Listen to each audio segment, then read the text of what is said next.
You're listening to an Airwave Media Podcast. What's something you learned in history class that you feel like wasn't the whole truth? Better yet, what's something you didn't learn at all that was omitted completely? That's what I like to call redacted history. My name is Andre White, the host of the Redacted History Podcast, the place where history's forgotten events, heroes, and villains get their story told, one episode at a time. The Redacted History Podcast. Real history never dies. Stream the Redacted History Podcast on Apple Podcasts, Spotify, or wherever else you get your podcasts. This episode of the podcast is sponsored by Simon & Schuster, publishers of Vicksburg, Grant's Campaign That Broke the Confederacy, by Donald Miller. And yes, we know we just recently finished up a 20-episode story arc about Vicksburg, but Simon & Schuster didn't consult with us about their release schedule, so Donald Miller's Vicksburg will be available here in a week or so, on October 29th. We've had a copy for a while now, and can say you'll want to have this one on your Civil War bookshelf. Vicksburg, Grant's Campaign That Broke the Confederacy, tells the story of the campaign and the siege that split the Confederacy in two, opened the Mississippi, and made Ulysses S. Grant the Union's greatest military commander. And Miller doesn't neglect emancipation history, as he also tells the story of the slaves who lived in the lower Mississippi Valley when the Civil War broke out, and how thousands upon thousands of them would not only break away from their master's control or be freed by the advances of the Union military forces, but he tells the story of how a lot of them would end up enlisting in the Federal Army. Donald Miller's Vicksburg will be available on October 29th in hardcover, ebook, and audiobook. Pre-order a copy now online or reserve one at your local bookstore or library.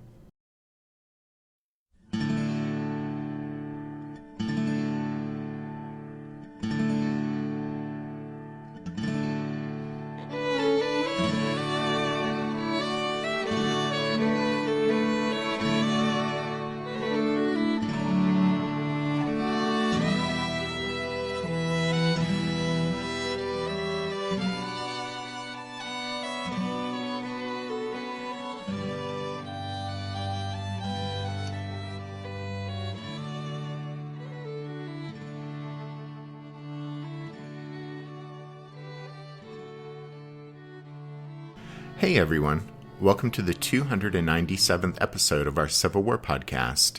My name is Rich. And I'm Tracy. Hello, y'all. Thanks for tuning in to the podcast. So, Gettysburg. Yep, Gettysburg. Well, enough said. Thanks for tuning in, folks. Rich. Okay, we do actually have more to say than that. And we should probably admit right here at the beginning of what we fully anticipate is going to be an epic story arc, that we know there are folks out there who downplay the importance of Gettysburg, since they say the Civil War was actually won in the West. And well, we would probably actually tend to agree that, speaking big picture, that the war was won in the West. And we should probably also say that we know there are people out there who argue that Gettysburg wasn't the turning point of the war. And we would actually also agree with that, since we don't think you can point to any single battle or event and call it the turning point of the Civil War. But we do happen to think that Gettysburg was one of the turning points in the war.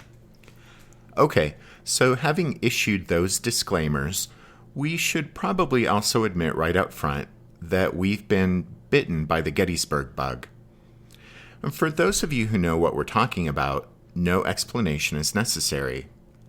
But if an explanation is necessary, well, Gettysburg is just a special place for some people.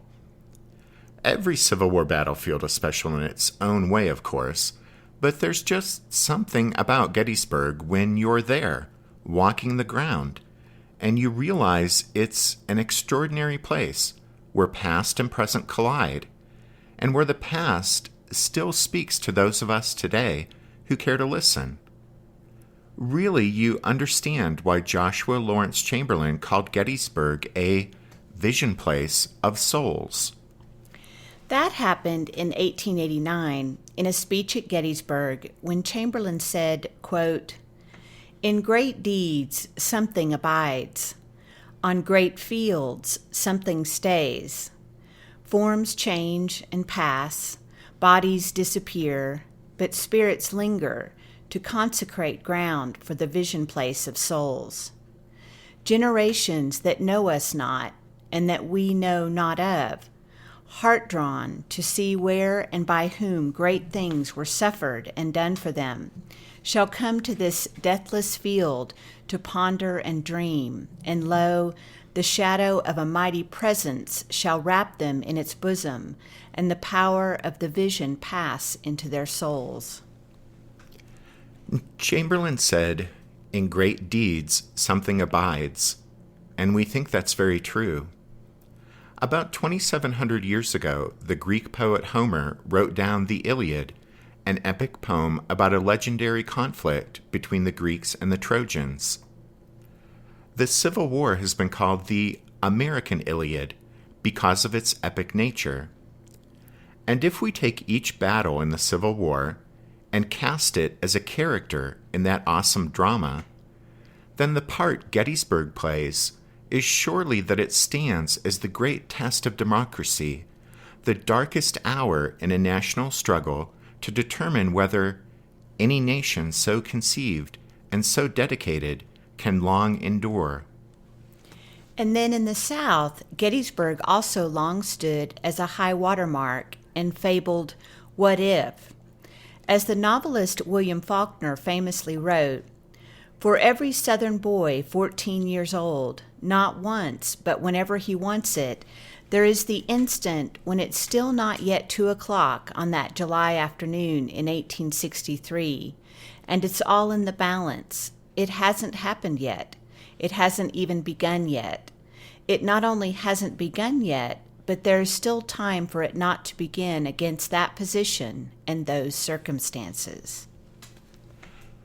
Well, admittedly, that's powerfully moving. But as you can tell from Faulkner's words, sometimes myth obscures our view of the past. Sometimes pride, memory, imagination, bias, and emotion can create something that ends up overshadowing the actual historical record.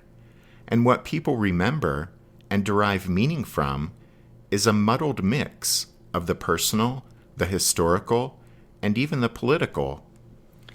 The events, actions, decisions, and personalities that make up the Battle of Gettysburg certainly aren't immune to that sort of distortion. And in fact, some of those events, actions, decisions, and personalities still inspire a surprising amount of controversy today. But having said that, there's no denying that something momentous happened at Gettysburg during those first 3 days of July 1863. We always tell people that Tracy and I don't think of ourselves as historians. We think of ourselves as storytellers. And with Gettysburg, we think we have an absolutely amazing story to share with all of you because in great deeds, something abides. The epic 3-day battle is packed with unforgettable, dramatic moments that were played out on the landscape of human endeavor. There are heroic actions that show us what ordinary men are willing to do for cause and comrade. And there are also terrible, violent scenes that fill us with awe as well as appall us.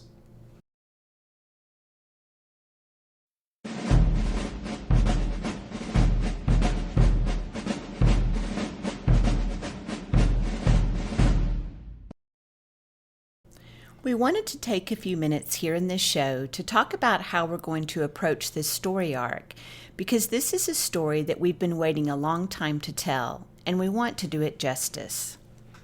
In some ways, the Battle of Gettysburg was the inspiration for starting this podcast, because it was after one of us reread Noah Andre Trudeau's book, Gettysburg, A Testing of Courage, that we got the idea to do a podcast about the Civil War. One of our professors in grad school was well known for saying over and over again that context is everything. With that in mind, when we started our Civil War podcast, we knew we had to set the stage for the fighting by talking about the background to the war. We thought that might possibly take 10 shows. As you guys know, it took us about 30 episodes to get to the first shot at Fort Sumter. Anyway, we still believe that context is everything. So whatever it is we happen to be talking about on the podcast, we try to take the time to set the stage, to give some background to it. And with Gettysburg, we're going to take the time to set the stage for the campaign and battle. That means you're going to have to wait a while for us to get to the actual battle. And really, with the entire story arc, we want to take our time. That's because whenever we finish talking about something on the podcast, we always think, that could have been twice as long as it was. But we don't want to get to the end of the Gettysburg story arc and think that, so we're going to take our time, and however long it takes, that's how long it will take. We always tell people that when we started this project, we decided to just do the Civil War podcast that we ourselves would want to listen to, and that's what we've done. And we're going to do the same thing with this Gettysburg story arc. One of the biggest ongoing challenges with doing a history podcast like this is that you have people who have been studying, or at least reading about the Civil War, for maybe decades. And you also have people who know next to nothing about the war. But everyone is tuning in and listening to the podcast. And so the challenge for us has always been to present the information, or tell the story, if you will, in a way that everyone finds interesting, educational, and maybe even entertaining. And the best way that we found to approach that challenge is to simply do the Civil War podcast that we ourselves would want to listen to. And with the Gettysburg episodes, we know there will be people tuning in who have been studying or at least reading about the battle for decades. But there will also be people who are listening who know next to nothing about Gettysburg. I suppose all of that's to say that what we're going to do is enjoy telling the story, and hopefully all of you, or most of you, will enjoy listening to these Gettysburg shows. Okay, then as far as presentation and structure, we thought long and hard about what to do with Jeb Stuart. We finally decided that we really didn't want to break away from the main storyline to follow Jeb Stuart on his ride. So here on the regular episodes, Stuart, just like he did for Robert E. Lee, will drop off the radar for about a week until he pops up again at Gettysburg on July 2nd. Now, we will cover Jeb Stuart's ride in some detail, but we're going to use some members' episodes to do it. So if you've been thinking about joining the Strawfoot Brigade, this might be a good time to sign up. Not only will you be helping support the podcast, but you can follow along as we use some members' episodes to look at what all Jeb Stuart was up to during that week he was off gallivanting and leaving poor old Robert E. Lee in the lurch. No judgment, though. No, of course not. In fact, Lee was probably just as much to blame for what happened as Stuart, but we'll talk more about that later. And then we also wanted to mention that as far as where we'll end our discussion of the campaign, what we'll do is use the Confederate escape across the Potomac as the end point of our discussion, although that's not where the Gettysburg story arc will conclude because after we've looked at the campaign and battle, we're going to fast forward to November 1863 and spend a couple or 3 shows looking at Abraham Lincoln's visit to Gettysburg and his delivery of, quote-unquote, a few appropriate remarks. We're going to do that because we believe that in some ways, what Lincoln said there that day in November is as important as what the soldiers did there just 4 months earlier. The last thing we wanted to mention in this segment, and this won't surprise you if you've been around a while and know that we are map geeks, but with Gettysburg, there are a number of atlases you can get to follow along with the podcast and track the movements of the armies during the campaign and the fighting during the battle. We're not going to take the time to go through all the Gettysburg-specific atlases here, now, on the show, but what we'll do is put them up on this episode's post on the website, so you can head over there to check them out. And we do hope that you'll pick one of them up, since your understanding and appreciation of what we're talking about here on the show will be, enhanced if you can visualize what's happening on a map. Okay, so that's all we've got to say about that.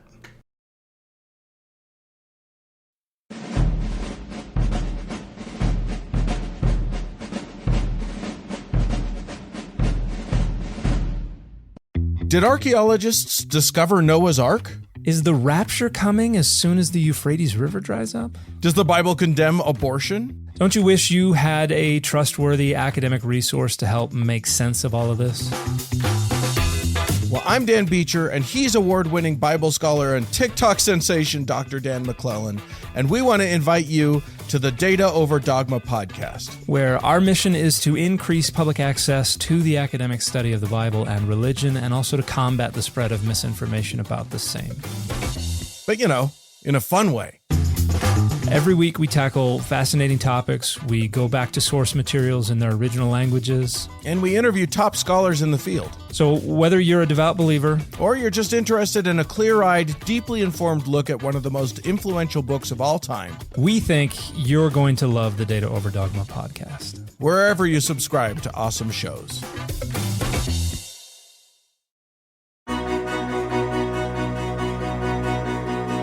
History never says goodbye. It just says, see you later. Edward Galeano was right when he said that. Events keep happening over and over again in some form. And that's the reason I produce the podcast, My History Can Beat Up Your Politics. What is it? We take stories of history and apply them to the events of today to help you, perhaps, understand them better. We are also part of Airwave Media Network. I've been doing the program since 2006. That's a long time, and the show has a long name. My History Can Beat Up Your Politics. Find me wherever you get podcasts.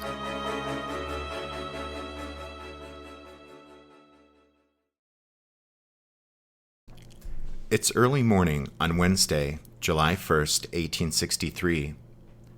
Two privates of the 8th Illinois Cavalry are stationed several miles northwest of the town of Gettysburg, where the Chambersburg Pike crosses Knoxland Ridge. They're part of the picket line that Union Brigadier General John Buford has positioned to the north and west of Gettysburg. These vedettes, as mounted cavalry sentries are known, are to keep a close watch on the roads leading into Gettysburg, since Buford fully expects the Confederates to come calling on July 1st. One of those troopers manning the vedette post on the crest of Knoxland Ridge, Private Thomas Kelly, later recalled how, quote, the weather had been terribly hot and dry, and we wondered as we sat in our saddles if we were in for another scorching day. From our orders, we did not expect to march that day and believed we might come into contact with the enemy, though of course we troopers did not know where he was. Well, Kelly and the other trooper manning that post didn't have to wonder for long about the whereabouts of the enemy, because around 7 a.m. they spotted a cloud of dust rising up in the distance. Not long after that, the first soldiers at the head of a column of marching Confederate infantry stepped into view on the next ridgeline to the west. At that, Kelly set his spurs and rode off to sound the alarm. Kelly couldn't immediately locate Sergeant Levi Schaefer, to whom he was supposed to report, So he decided to ride to Lieutenant Marcellus Jones, the officer in charge of the vedettes, who also happened to be Private Kelly's cousin. When Kelly rode up and breathlessly announced that they had sighted the enemy, Jones sent a courier off to headquarters to report the news of the Confederates' approach. Then he mounted his horse and galloped with Kelly back to the sentry position on Knoxland Ridge. Lieutenant Jones watched as the column of Confederate infantry approached from the west. By this time, Sergeant Schaefer had arrived on the scene, and Jones borrowed Schaefer's Sharp's carbine, rested it on a fence post, and sometime around 7:30 a.m., squeezed off a single shot at a rebel officer across the way riding a light-colored horse. When Jones fired, the head of the enemy column had almost reached the stone bridge spanning Marsh Creek about a half a mile away, and so the rebels were still well beyond the carbine's effective range, so he almost certainly didn't hit anything. But nevertheless, 33-year-old Marcellus Ephraim Jones had just fired the first shot of the Battle of Gettysburg. Gettysburg would be the largest battle fought during the Civil War and also the bloodiest. Over 165,000 soldiers, about 94,000 Federals, and around 72,000 Confederates would clash on the fields, in the woodlots, and on the ridges and hills at Gettysburg. When the battle was over, an estimated 51,000 men filled the long list of dead, wounded, captured, or missing. The fight at Gettysburg was a momentous collision of the Eastern Theater's two main field armies, and the stakes were immense. For the Federal commander, Major General George Gordon Meade, appointed to lead the Army of the Potomac just 3 days before the start of the battle, Gettysburg would be the test of a lifetime. For the Confederate commander, General Robert E. Lee, Gettysburg would be his last, best chance to deliver a killing blow to the enemy army. And for the long-suffering Union Army, Gettysburg would be redemption. With so much attention paid to the losers, it's easy to lose sight of the victors. But supposedly, when George Pickett was asked to explain the failure of the famous charge that bore his name, he answered, "I think the Union Army had something to do with it." Again and again, the Army of the Potomac had received a good kicking at the hands of the Confederates, except at Antietam, where the Federals had fought Lee's army to a bloody draw. But Gettysburg would be their first clear-cut major battlefield victory. On July 4th, the day after the end of the battle, a Union officer would write that, quote, "The dear old brave, unfortunate Army of the Potomac has redeemed its reputation and covered itself in glory." The question we want to ask here at the beginning of this story arc is, what brought those 165,000 soldiers to Gettysburg during the first 3 days of July 1863? Newspaperman turned historian Bruce Catton wrote that it was a quote-unquote combination of forces that brought about the Battle of Gettysburg. And while really that's true of any Civil War battle, Catton then went on to say of Gettysburg, quote, "The battle was fated in that it grew out of what the war for 2 years had been. It was a battle that had to be fought." So what brought the armies to Gettysburg? Maybe it was fate and the culmination of all that had taken place in the war in the East up until that point. But Catton says that, quote, "Even though destiny was at work, it is still worthwhile to see why this great fight took place at Gettysburg instead of in some other town, on the first 3 days of July 1863 instead of at some other time." It is worthwhile to see why this great fight took place at Gettysburg instead of in some other town on the first 3 days of July 1863 instead of at some other time. And so that's what we're going to do. We're going to take a look Let's see why it happened at Gettysburg on those first 3 days of July, 1863. We've asked the question, what brought the armies to Gettysburg? And we'll use that question as our jumping-off point to look at the campaign and battle. It's taken us a while to get here, about 300 episodes. But now that we're here, we're excited about diving into this story arc with all of you. We think it's going to be one heck of a ride. Gettysburg may not have been the turning point of the Civil War, but we do happen to think it marked the turning point of the war in the East. As Winston Churchill said of another turning point in another war, "Now, this is not the end. It is not even the beginning of the end. But it is, perhaps, the end of the beginning."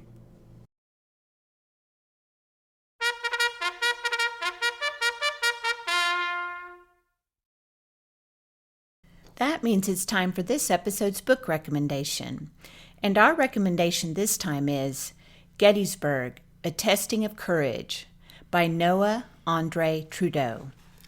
This isn't just a tip of the hat to Mr. Trudeau for providing the inspiration for us to start a podcast about the Civil War, but it's a sincere recommendation for you to check out this book if you haven't already, since it's one of the best narrative histories out there of the Gettysburg campaign and battle. Don't forget you can find all of our book recommendations if you head over to the podcast website, which is www.civilwarpodcast.org.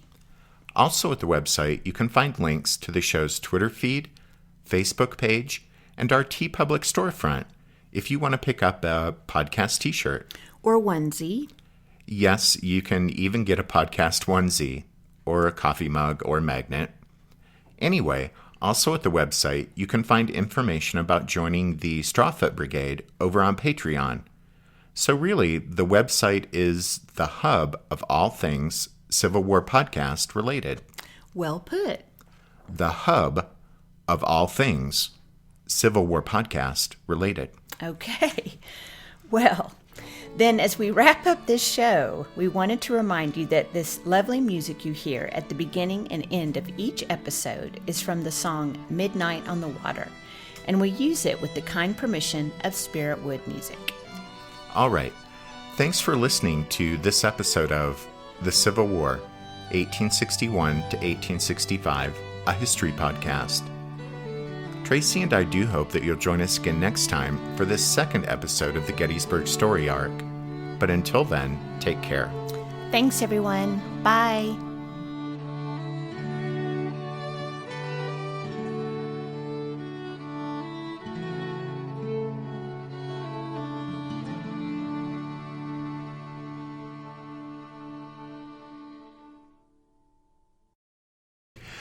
Hey, everyone. Just a reminder that this episode of the podcast was sponsored by Simon & Schuster, publishers of the soon-to-be-released Vicksburg, Grant's Campaign That Broke the Confederacy by Donald Miller. We're happy to team up with Simon & Schuster to promote this excellent history of a pivotal campaign. It's one that you'll want to have on your Civil War bookshelf. Donald Miller's Vicksburg will be available on October 29th in hardcover, ebook, and audiobook. Pre-order a copy now online or reserve one at your local bookstore or library.